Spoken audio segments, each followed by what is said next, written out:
Member साहब, आपकी पत्नी के खिलाफ जो सभासद हैं उनके खिलाफ, जो पार्षद हैं उनके खिलाफ कोर्ट का फैसला आया था। तो उस फैसले को लेकर के अब आपके जो कोर्ट ने निर्णय दिया है आपके पक्ष में, वो क्या दिया है?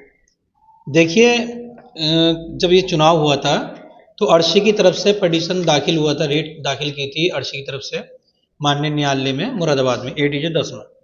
उसमें केस चला तो हम लोग किसी कारण हम तारीख में नहीं जा पाए थे, तो जिसको लेके एक्स पार्टी ऑर्डर हो गया था। हम लोग अपना जवाब दाखिल नहीं कर पाए थे। अब हमें अखबार के माध्यम से, कोर्ट के माध्यम से हमें 24/10 को हमें पता चला कि आपकी पार्षदी को निरस्त कर दिया गया है। और 2 नंबर पर रही जो पिटीशन दाखिल करने वाली महिला थी अर्शी परवीन, तो अर्शी की तरफ अर्शी को दूसरे नंबर के प्रत्याशी को पार्षद बना दिया गया आपका निरस्त करके। तो हमने ये सारे डॉक्यूमेंट्स माननीय न्यायालय मुरादाबाद में गए और हमने सर्टिफाई वगैरह कॉपी लेके हाई कोर्ट गए। हाई कोर्ट जाने के बाद बीच में कुछ छुट्टियां भी रहीं।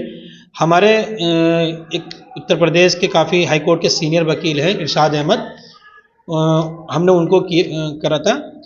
तो उनकी तरफ से हमने हाई कोर्ट में माननीय न्यायालय में इसका स्टे के लिए हमने डाला। हमने उसके स्टे के लिए हमने अपनी माननीय न्यायालय में हम गए और 4/11/2025 को अल्लाह का शुक्र है कि उसमें स्टे हो गया है। जो भी हमारे खिलाफ ऑर्डर हुआ था, जो भी हुआ था, सारी चीज़ों पर स्टे हो गया। अब जैसी पार्षदी थी पहले, ऐसी इसी तरह से माननीय न्यायालय द्वारा, हम माननीय न्यायालय का, न्यायपालिका पर हमें पूरा भरोसा था।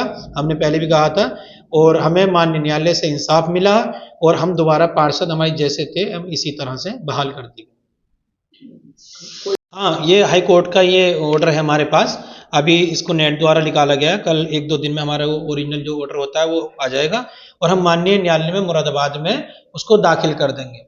बस यही कहना चाहते हैं। बाकी जो लोग इस तरह से खाम खा के इस तरह के झूठे, जो गुमराह किया था कोर्ट को, माननीय न्यायालय को, कि इसका बोर्ड नहीं है, पार्षद का बोर्ड नहीं है महानगर की लिस्ट में, ये सब झूठ था। हमने पहले भी कहा था, हमने सहायक निर्वाचन आयोग से हमने बोर्ड निकलवाया था, तो उसको हाई कोर्ट में हमने दाखिल करा।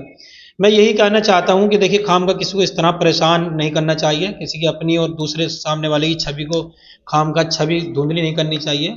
आप भी परेशान होते हो, दूसरा भी।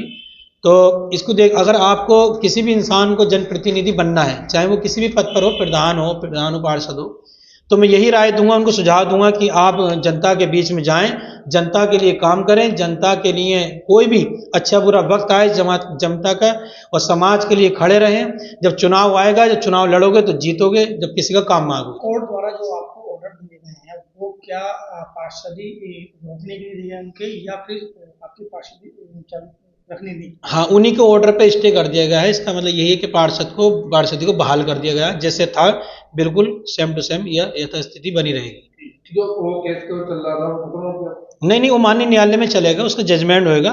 वो बात की अब जजमेंट चलता रहेगा। जो भी हम लोग भी स्टे कर दिया। हाँ, स्टे कर दिया है जो हमारे खिलाफ ऑर्डर हुआ था। बस मैं ये